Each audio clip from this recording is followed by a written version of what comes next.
வணக்கம் அன்பார்ந்த நேயர்களே. இன்றைக்கு எதை பற்றி பார்க்கிறோம்னா, வருகின்ற சுக்கிர பகவானுடைய கிரகப் பெயர்ச்சி. இந்த கிரகப் பெயர்ச்சியில ஒரு ஸ்பெஷல் ஒன்று இருக்கு. சரியான ஸ்பெஷல்.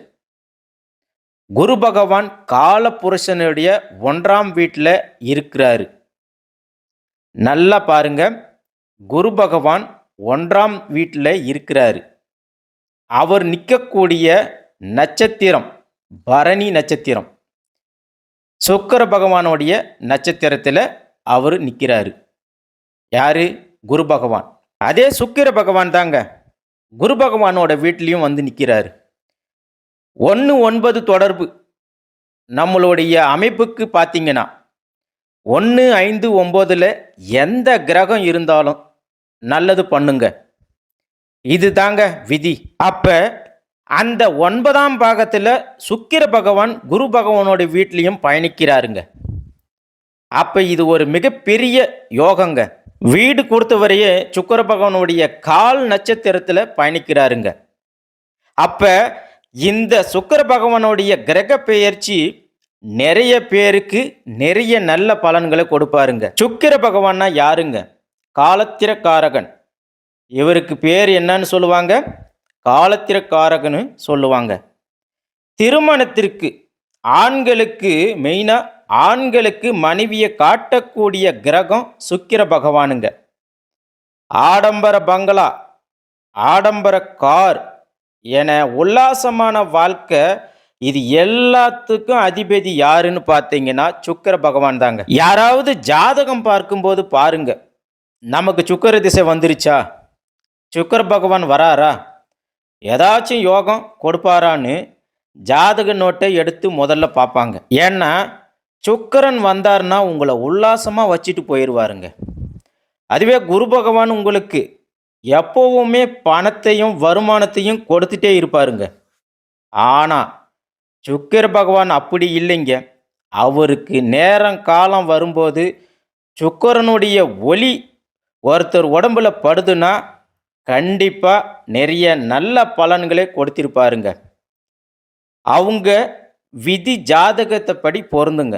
அதே பெண்களுக்கு பார்த்தீங்கன்னா நளினத்தன்மையும் அழகான தோற்றமும் கவர்ச்சி, வீரிய சக்தி, அறிவாற்றல், கணவனை அடையும் தகுதியும் சுகபோகங்களில் திளைத்து மகிழும் ஆற்றலையும் பெண்களுக்கு வழங்குவார்.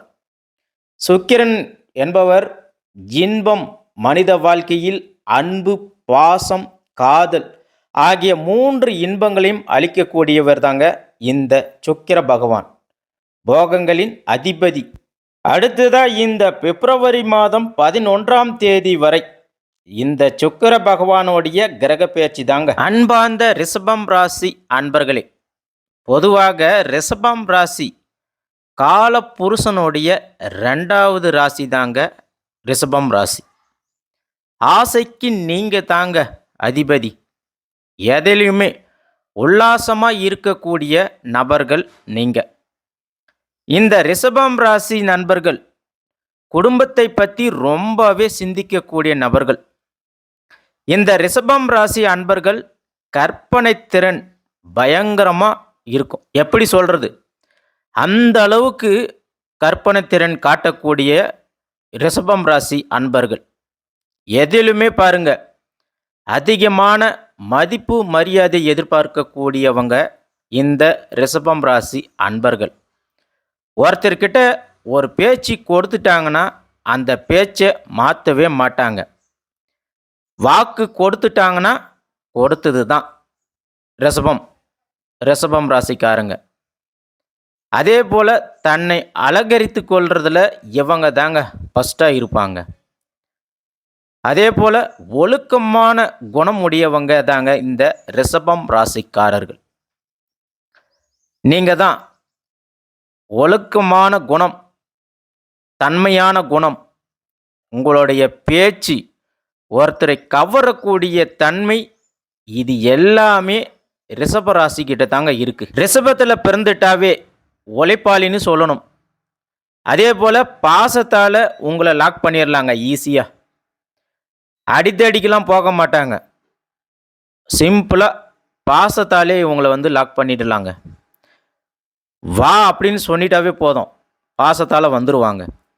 அதே போல் இவங்களை பொறுத்த வரைக்கும் அம்மா, குடும்பம், மனைவி, பிள்ளைங்க என பாசத்தால் கட்டுப்பட்டு இருப்பாங்கன்னா அதுதாங்க ரிஷபராசிக்காரங்க.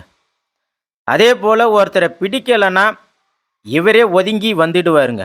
வீண் விவாதம்லாம் போட மாட்டாங்க. ஒருத்தர் பேச்சு தப்புன்னா தப்புன்னு போல்டாக சொல்லிட்டு வந்துடுவாங்க. அதே போல் விடாமுயற்சி வெற்றியை கொடுக்கணும்னு சொன்னால் அது ரிஷபராசிக்காரங்க தான் அப்படின்னு கன்ஃபார்மாக பண்ணிக்கலாங்க. அப்போ ரிஷபராசிக்காரர்களுக்கு இந்த சுக்கிர பெயர்ச்சி எப்படி இருக்குது அப்படின்னு பார்க்கலாங்க. புதன் பகவானும் சுக்கிர பகவானும் உங்கள் 8ஆம் வீட்டில் பயணம் செய்கிறாங்க. இதனால் திடீர் உடல்நல கோளாறு வரலாம் உங்களுக்கு ரிஷபம் ராசிக்காரர்களே. ஆகையால் உங்களுக்கு கவனம் தேவை. அதே போல் செவ்வாய் 8ஆம் வீட்டில் பயணம் செய்கிறாருங்க. இதனால் உங்களுக்கு திருமண சுப காரியம் தொடர்பான பேச்சுக்கள் இந்த மாதத்தில் பேச வேண்டாங்க. ஓகேவா? அடுத்ததாக காதல் செய்யக்கூடிய ரிஷபம் ராசிக்காரர்கள், காதலர்கள் உங்களுக்கு இடையே வந்து சண்டை சச்சரவு வரலாங்க. ஆகையால் யாராவது ஒருத்தர் விட்டு கொடுத்து செல்லலாம். அப்படி இல்லைன்னா பிரேக்கப் ஆயிடுங்க. அதே போல் சில வாரங்கள் மௌன விரதம் இருப்பது உங்களுக்கு நல்லதுங்க ரிஷபம் ராசிக்காரர்களே.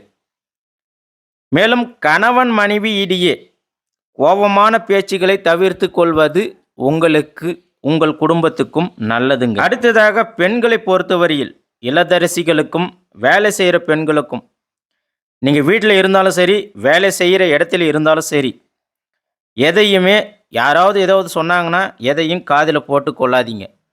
அப்படி காதில் போட்டுக்கினீங்கன்னா ரொம்ப கஷ்டப்படுவீங்க, ஃபீல் பண்ணுவீங்க.